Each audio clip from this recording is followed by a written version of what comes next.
आज अडियाला जेल में अलकादर ट्रस्ट के हेयरिंग के लिए आए हुए थे। खान साहब से भी मुलाकात हुई है। आप लोगों को पता है ये 7वां गवाह है जिस पे क्रॉस एग्ज़ामिनेशन इस वक्त शुरू है। अलकादर ट्रस्ट अपनी नूयत का पहला केस है जो साबित करता है कि पॉलिटिकल विक्टिमाइजेशन किस हद तक जाती है। एक ट्रस्ट जिसमें ट्रस्टी का ज़ाती कोई बेनिफिट नहीं होता, और ये इस किस्म का ट्रस्ट था। जिस तरीके से शौकत खानम हॉस्पिटल है, जिस तरीके से नमल यूनिवर्सिटी है, और इस यूनिवर्सिटी में अलकादर में जिसमें बच्चे इस्लामी तालीम हासिल कर रहे थे फ्री ऑफ कास्ट, जिसमें ट्रस्टी यानी खान साहब का ट्रस्टी होने के सिवा और कोई ज़ाती बेनिफिट नहीं है, और जिसमें प्रोसिक्यूशन के गवाह ने ये एडमिट भी किया है कि इसमें से खान साहब ने ज़ाती तौर पर इस केस में कोई बेनिफिट नहीं लिया है। इस किस्म के केस हमारे चल रहे हैं।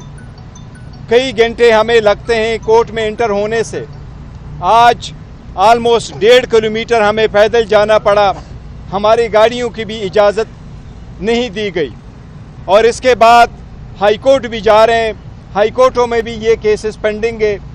दूसरी तरफ आपने हसन और हुसैन को देखा जो ऑलमोस्ट 7 साल बाद पाकिस्तान आए, जिनके खिलाफ सुप्रीम कोर्ट की फाइंडिंग है, जिसके खिलाफ जॉइंट इन्वेस्टिगेशन टीम की रिपोर्ट से जिनके खिलाफ रेफरेंसेस पेंडिंग थे, वो अपने एब्सकॉन्शन आने के लिए कोर्ट ने इजाज़त भी दे दी। वो एक दिन पेश हो गए और दूसरे दिन उनके सारे के सारे केसेस ख़त्म हो गए। ये वो केसेस थे जो कई आशरे पे चलने वाले थे, जिनमें उनके सबूतों की भी ज़रूरत नहीं है, क्योंकि वो एडमिट कर चुके थे उन घर में रहना, और ये एडमिट कर चुके थे कि उन्होंने उसका हिसाब नहीं दिया था कि इसके ख़रीदने के लिए पैसा कहाँ से आया और ये मलकियत किसकी थी। आज भी एवन फील्ड एक मुअम्मा है, किसी को नहीं पता ये किसकी मलकियत है, ये कितने पैसों से ख़रीदी गई, कब कैसी ख़रीदी गई, ये आज भी ये मुअम्मा हल नहीं हुआ है। जबकि इसमें इन्वॉल्व सारे जो एलिमेंट्स थे, सारे कैरेक्टर्स थे, वो इक्विट भी हो गए।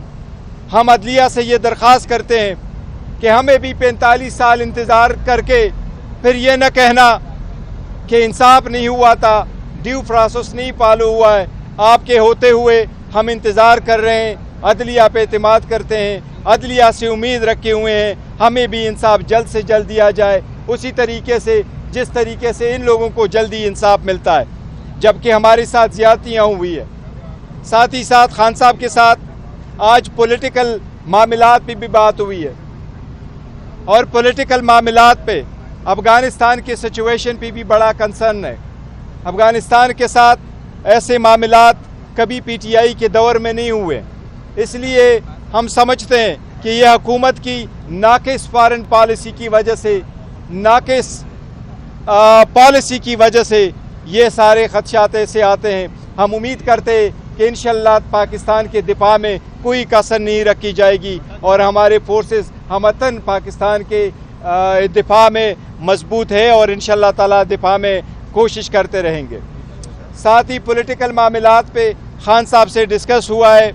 आज यूनानिमसली खान साहब ने डायरेक्शन दी है और खान साहब ने अप्रूव किया है। इंशाअल्लाह ताला नेशनल असम्बली के पब्लिक अकाउंट्स कमेटी के लिए हमारे चेयरमैन की तरफ मरवत साहब इंशाअल्लाह हमारे उम्मीदवार होंगे। हम बाज़ाबिता तौर पर स्पीकर को कल लेटर लिखेंगे इंशाअल्लाह ताला कि ये नामिनेशन पाकिस्तान तहरीक इंसाफ के बे कैंडिडेट सुन्नी इत्तेहाद काउंसिल की राइट है, वही मेजर अपोजिशन पार्टी है, और हम कल मुतालबा करेंगे कि यह पोजीशन जो है वो हमें दी जाए। गौहर साहब, इस वक्त जो सबसे बड़ा कन्फ्यूजन क्रिएट हुआ है वो आपकी जो PTI की वकला की आदत है और सियासी की आदत है। इमरान खान साहब ने IMF के सामने जो एहतजाज हुआ उसको कंडेम नहीं किया, आपने कंडेम भी किया, आपने लाताल्लुकी का इजहार किया। मरवत साहब ने कहा जी KP में जो PTI की हुकूमत थी उसमें बड़ी करप्शन हुई है, उस पर क्या कहेंगे? दूसरा ये बताएगा जो आपकी खसूसी निशस्तों का मामला इस वक्त चल रहा है उस हवाले से क्या अपडेट है? जहाँ तक आपने IMF के लेटरों का जिक्र किया, लेटर हमने ज़रूर लिखे थे, उनको याद दहानी करवाई थी। जहाँ तक अमेरिका में प्रोटेस्ट की इजाज़त है वो ओवरसीज़ पाकिस्तानी अपने मुल्क के मुताबिक अपना पॉलिटिक्स करते हैं। हमने यहाँ से कोई ऑर्गेनाइज़ करके नहीं भेजा है कि आप ऑर्गेनाइज़ करें प्रोटेस्ट। वो अगर अपने तरफ से करते हैं तो हम उनको रोक नहीं सकते। वो पाकिस्तानीज़ है और वो ओवरसीज़ पाकिस्तानीज़ है, वो अमेरिकन पाकिस्तानीज़ है, तो उनके अपने मुल्क के मुताबिक जो पॉलिटिक्स वो करते हैं वो ये उनका राइट है। जहाँ तक रिज़र्व सीट का है, रिज़र्व सीट पे हम सारे मुतफ़िक हैं और मुतफ़िका तौर पर ये हमारा वर्शन है कि आर्टिकल 51 के मुताबिक किसी भी पॉलिटिकल पार्टी को उसकी जीती हुई सीटों से ज़्यादा सीटें नहीं मिल सकती। ये प्रोपोर्शनेट के कानून के ख़िलाफ़ है कि अगर आप वो सीटें लेके हमसे लेकर के उन पार्टीज़ को देके KPK की मिसाल ले ले, KPK में 17 सीटें जीत चुकी थी 3 पॉलिटिकल पार्टीज़, आपने उनको 27 और सीटें दे दी उन पार्टी को जो 17 सीटें इज्तिमाई तौर पर जीत चुकी हैं। इसलिए ये तो लॉजिक भी नहीं मानता, ये कानून और आईन की भी खिलाफ वर्जी है। हम समझते हैं इंशाअल्लाह ताला अदलिया इस पे फैसला देगी, सुप्रीम कोर्ट इसका हल निकालेगी। ये हमारा राइट है और हमें मिलना चाहिए। अगर पाकिस्तान तहरीक इंसाफ की वोमेन की रिप्रेजेंटेशन वहाँ नहीं होगी तो हम समझते हैं ईमान कंप्लीट नहीं है, असम्बली कंप्लीट नहीं है। थैंक यू जी, थैंक यू जी, थैंक यू।